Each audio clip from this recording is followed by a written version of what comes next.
Welcome to the Breakfast Leadership Show, where we interview global thought leaders on business, leadership, and life.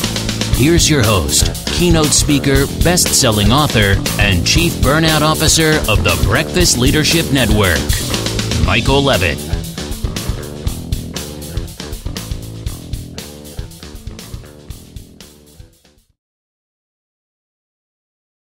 Welcome back. I've got Jennifer Nash on the line. Jennifer, how are you?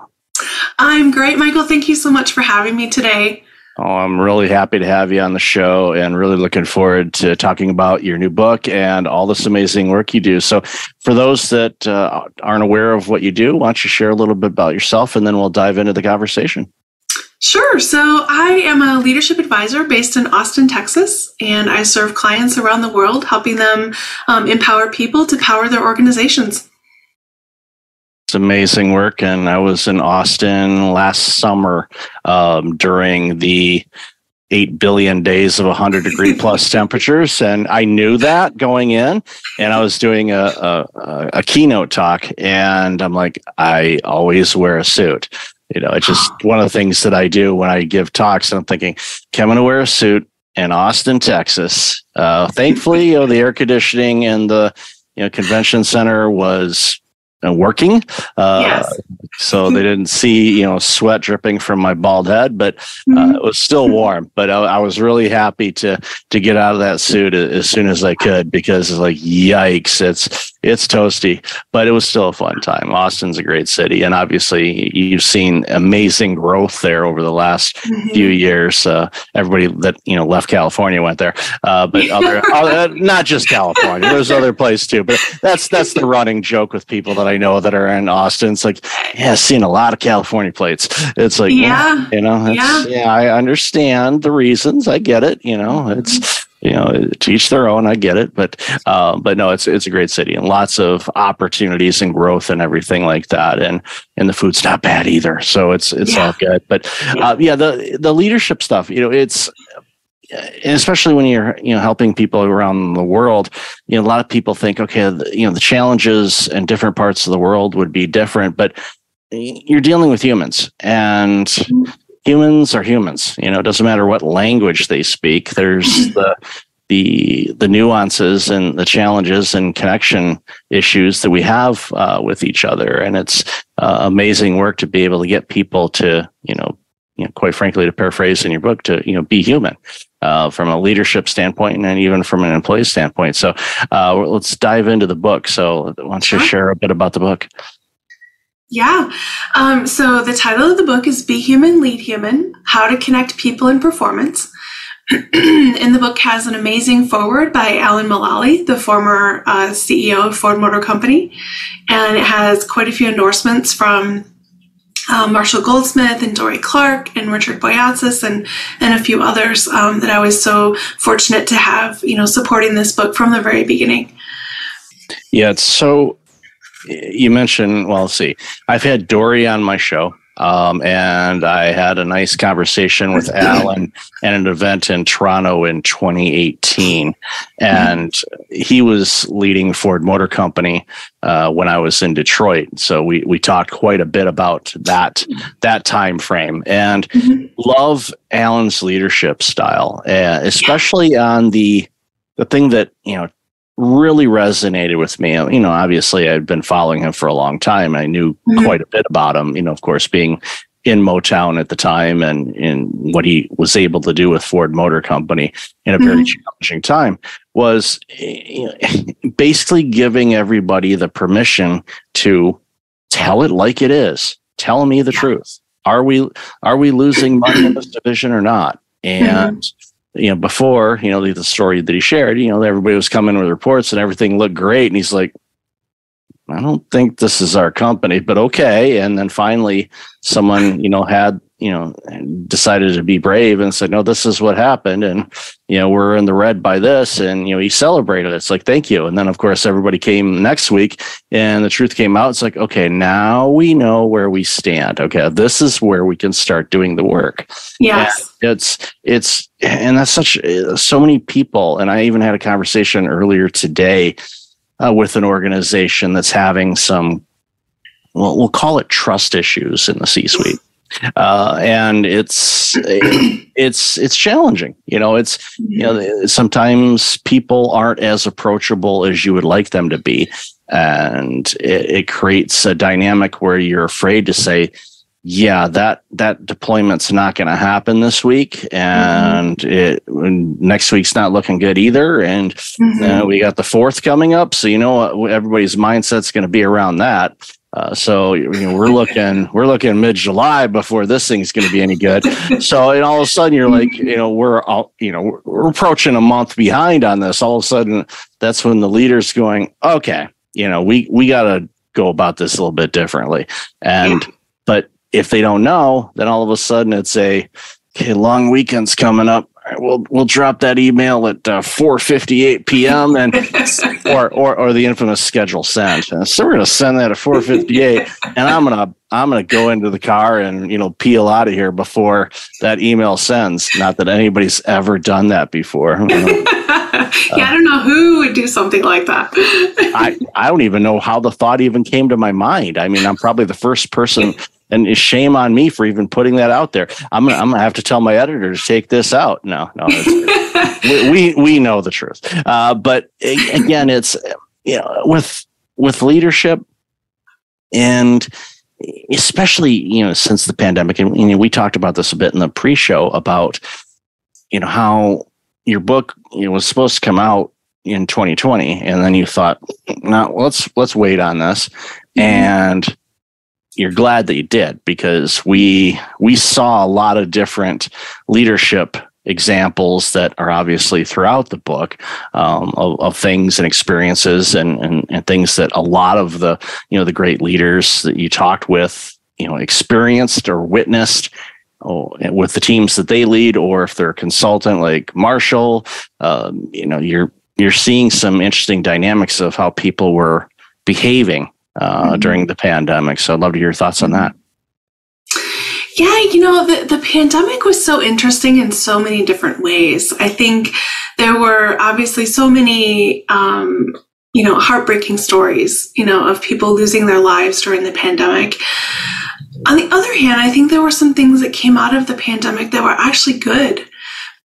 For example, during the pandemic, that had the effect of pulling back the curtain on our lives as whole human beings and complex human beings. And so when we got on those initial Zoom calls in March of 2020, and no one had figured out that, maybe there was a blur function on Zoom yet for the background, and people were figuring out, where were they going to be working from home if that was an option for them, and setting up in a kitchen table or setting up in a closet or making a bedroom into a makeshift office. Like, we saw the messiness of life come with the people that were on the calls with us. And all of a sudden, we saw everyone in a different light. We saw them as a father, or we saw them as a person struggling with childcare at home. And we saw all these different facets to people. And it made leaders realize that, oh my gosh, I do have to lead this person who's in front of me. It's not just an employee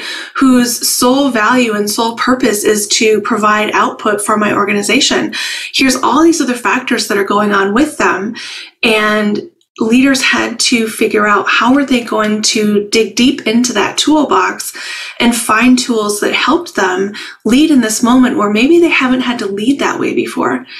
And I think what happened was many leaders found that there weren't a lot of tools in there to lead people. They had many tools to lead profit and performance and productivity and process, but there weren't many tools to lead people. And so my book is an attempt to help leaders equip that toolbox with the tools that they need to lead the human beings and help them, create this environment where everyone can flourish and everyone is performing at their best. I had a conversation earlier today with Gina Malakun Long, who also lives in Toronto. We found out, that we both live about 20 minutes apart from each other, which is kind of weird. But we were talking about organizations and leaders on understanding who their people are. And with all the different assessment tools, and I know you're going to mention for sure at the end of the show, an assessment tool that you have on your website. But there's a lot of them out there, and Yes. they're all good in that it can help the leader understand who their employees are. Are they introverted? If it's true colors, what color are they? So what style works for that employee? And then as a leader, you adapt yourself when you're interacting with that employee to the style that they are. You don't try to change them, say, well, you're introverted, but I need you to be extroverted right now. No, you don't have permission to change people. You change yourself or pivot to be able to communicate in a way that is a natural state for that employee. When you do that, what happens is you have an employee that will, in all likelihood, better comprehend what you're saying. If they're a visual learner, you present visual. If they're, tactile in person, let's have conversation face to face. Great. If it's send me a WhatsApp, okay.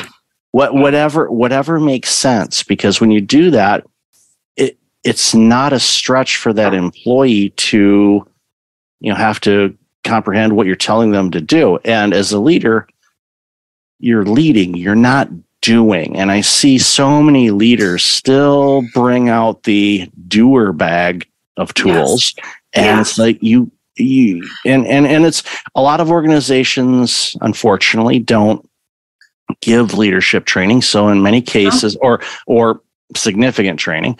So it's often on the leader to do it themselves. And the majority of them, and this, don't. So they don't understand how to lead people. Like you said, the reason for your book, they know how to lead, profitability and make programs work and design and, project management. They know all that. They're really good at that. But when it comes to understanding who your team is, what are all their strengths, and put them in those spots that they can thrive in.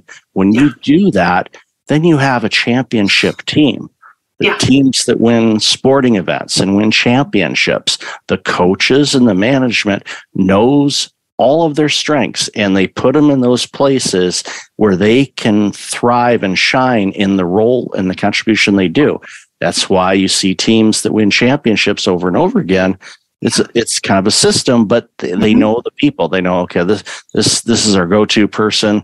They need this. They work really well with these two people on the line. If it's a hockey game or if it's a basketball game, okay, we know, we're gonna, back in when Dirk was playing for the Mavericks, it's like, okay, here, we're gonna couple him with these things, and next thing you know, they got a championship. But understanding your people is so important. And unfortunately, so many leaders, they simply don't. Mm-hmm.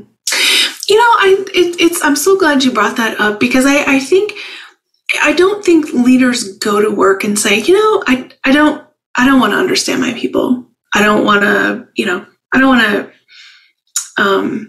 be ignorant of what's important to them and what matters to them. But I think, I talk about this in my book a little bit, because I think what's happened is we've been professionally trained to ignore the human element, right? If you think about how we develop competency and capability in our skill sets, we are taught to focus on the functional area that we're developing expertise in. And we develop technical skill in that functional area. And that is what is rewarded in the workplace, whether it's, marketing, whether it's finance, whether it's accounting, whatever functional area you're working in, that's where you develop that expertise. And so, like you mentioned earlier, there's typically about a 10 to 15 year gap between when someone is promoted to a people leader role or a leader of people role and when they are afforded leadership or people leadership training. And so that there's a huge gap there. And what happens is people fill that gap by using the skills that they had in the toolbox to manage projects and tasks rather than manage leading people and hearts. And so developing the competency and the fluency and the human element is just as important. And I would argue it's a technical skill as well. Understanding who your people are, understanding what motivates them, understanding what is important to them and what drives them, And when you develop this type of skill set in gathering that data for yourself and understanding how, like you mentioned earlier, you need to adapt your leadership to meet the style of what that person needs from you, that is how you create that environment where people can flourish and people can perform at their best. And like you said, create those high-performing teams that win championships. Yeah, it's simple, but for many it seems to be challenging. So, in your book, you said you train people on how to be human and lead humans. So, what are some of the, I guess, easy first steps? Because I'm a big fan of, especially when you're trying to implement any type of adjustment or change or a way to pivot the way that they're doing something. I'm a big fan of finding the low-lying fruit, because what happens is it builds some momentum. It's like, okay, I got that. Okay, I got that. Then they can start, using a Brian Tracy term, eat that frog, and really start tackling the really difficult components. But it's like, let's start getting some momentum. So the leader gets confidence in themselves, saying, okay, yeah, I can adjust here and there. And then they see the results of it and they go, okay, it's not, and it's not as big of it's huge, of course, for them to do it, but it's also, from my perspective anyway, and I'd love to hear your thoughts on this, from my perspective, it's not as hard as you think. If it's not something either you're currently doing as a leader to be more personable, maybe introduce a little bit of empathy in your style. Because, and I love how you gave that analogy a little while ago about people saw real lives, people's bedrooms or closets or noisy houses or messy houses or loud dogs or the cat that likes to be on screen. It made things real. So whenever I do these interviews and people say, I'm sorry, my kids are here, my kid's sick, or my dog barks at 3:08 when UPS shows up, like I said, that's life. I want this to be real. I gave real quick, and I'll let you answer, but, I gave a training session at an organization that I do some training sessions with, and the alarm went off in my condo building. And here I am giving this presentation. And, thankfully in this room, that alarm isn't in this particular room, but it's just outside the door. And it might as well been hooked up to the speaker system because it was loud. And I was apologizing. Of course, I'm training and I'm talking. It's not like I can mute and go, it didn't work. So had to muscle through that. And of course, there wasn't an actual fire in the building. So fire department knocked on the door because I'm like, okay, I'm hearing a noise like knocking, and which is strange. So open up the door and they say, anything going on in here? It's like, just a training session. And I think it's like, nothing's on fire in here. Not that I know of. We can check. We can check with my dog. Hey, you light anything on fire? No. Okay. But long story short, it's so important that real life happened. But going back to what I originally asked, what do you think? Mm-hmm. Yeah. So I think from first steps, there's many different first steps that people can take, and I think it depends on where they are in their own personal journey of leading others. I think one step in general for everyone that's listening could be, often as leaders, we set strategy for our organizations. But how often do we set our own leadership strategy? Have you ever done that for yourself as a leader? And if you haven't, then maybe that's a good place to start. So it's taking a step back and doing some reflection and thinking about, how do I lead myself? What are the values that guide my decision making? Who do I want to be and how am I showing up? And if there's a gap between those two, how do I want to fill that? So being intentional about that leadership strategy and leading yourself and understanding what's guiding you and who you are as a leader informs how you show up as a leader and the decisions that you make and how you interact with the people around you. So that could be a good first step. I think another first step could be, if you want to understand where you are as a human leader, which is how I describe this new paradigm for leadership of, thinking about and practicing leadership for today's workplaces, there's a assessment, like we mentioned on my website, that you can go out and take. It's complimentary, and it's called the Human Leader Index. And that will give you an idea of where you fall on the human leader scale. And then, in other words, your starting point, and then where you want to get to. And then you can design a transition plan for how to get there. So it ties into that leadership strategy and leading yourself first. It's a really important assessment. And again, in order for you to be a good leader, you need to be able to lead yourself and have actually a plan. And again, so many people, and I think they discovered this a bit during the pandemic, was they were living their lives on autopilot, and they weren't really thinking about how they did things. There was no real intent per se. They just kind of went through the motions. You get up, you get cleaned up, you have breakfast, you drive to work, you do the work thing, you go home, wash, rinse, repeat. And there wasn't much, thought about it. And when people had time, even if they were, on 25 Zoom calls a day or anything like that, they still had some time to kind of reflect on some things because they were still away from it. Not only as a leader, but your employees, they were away from it. And that's why you saw, the Great Resignation and quiet quitting and all that kind of stuff take off for a bit. And now it's evolving, and we're going to see how everything lands over the next few years. Of course, there's all kinds of other external factors too that could dictate some things. But I think ultimately it's, as I tell people when they ask me, okay, what's better, remote, in person, or hybrid? And I say, well, my personal, again, this is personal opinion, would be if you can do hybrid, awesome. If it makes most sense for your company to be in person all the time to help your clients or customers, do that. If you want to be remote all the time and not have a place to go, you need to be really intentional in how that looks and design it. Just say, okay, we're working remote. You need to have that really mapped out, which guess what? You probably should do that for hybrid and in person too, on how everybody works together, how you communicate, what tools you use, standardization. But you create it in such a way where it's easy for everybody to use it the way that they would use things. And it's checking in. It's like, okay, yeah, we're going to be remote. We're going to use Slack. Okay. There might be some people that just cannot stand Slack. They struggle with it. They're not sure how to use it. And it could be, okay, well, let's get you trained on how to use Slack.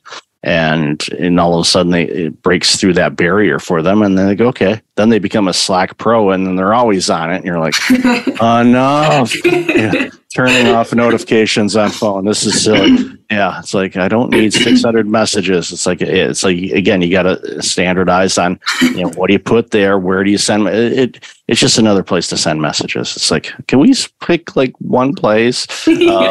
And there's tools that'll do that, but ultimately it's still, understanding where people are and meet them where they're at and set them up for success as an employee. Yeah. It's so important as leaders that I often, share with my clients that, as a leader, like we cannot motivate anyone. If you have like a child or a toddler and you've tried to have them do something that they don't want to do, and they're not going to do it. It's the same kind of idea that as leaders, we can create the environment that motivates people to bring out their best and drives them to perform. And when you find those intrinsic motivational levers for people that inspire them and light that flame inside them, that is when you get that outstanding performance. That is when you get people going above and beyond. That is when you get people, pledging their undying loyalty, that they'll always work, for this leader because they're such an amazing leader. And so I like to talk, when I'm working with clients, it's often a conversation, how do you create this empowering environment for people to perform at their best? And it's a lot around, what Alan did back at Ford. I was working there at the time. I was also based in Detroit, so it sounds like we have that in common. That, Alan created the transparency. He created a culture of accountability. He created an environment that it was safe to admit that either you didn't know, or that there was a problem, or that, something wasn't working correctly, and we needed to come together and work together and find a solution to solve that problem. It wasn't all on your shoulders. It was a team, and we were going to work as a team, and it was a one forward. So he put all of those cultural artifacts in place, because those weren't there before he got there. And I think people needed that, because the environment at Ford at the time was not a healthy environment. And so coming in and changing that dynamic and making it safe and making it okay for people to say they didn't know or that they had a problem was a huge step forward in building trust among everyone and getting people to work together and realize that our collective success was a result of our collective efforts.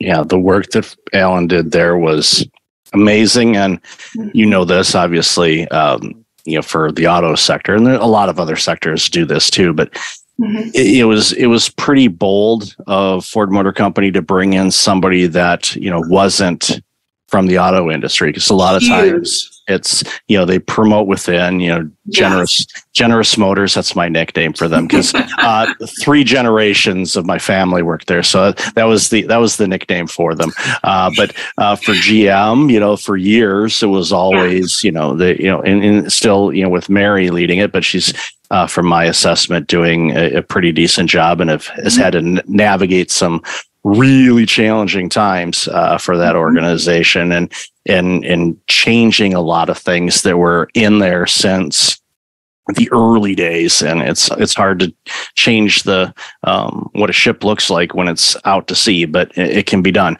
But yeah, yes. the work that Ford Alan did at Ford was, and he wrote a book about it, and, it was well documented, and it's a template for a lot of organizations to look at. And your book is definitely a template that people should follow. So, Jennifer, I've loved this conversation. Where can people find out more about you, the book, the assessment, and everything else? Certainly. So if people would love to get in contact with me or learn more, they can go to my website, which is www.drjennifernash.com. So drjennifernash.com, and all of my contact information is there. They can find out more about the book there. They can find the link to take the Human Leader Index, which is the assessment to check on where they fall on the Human Leader scale.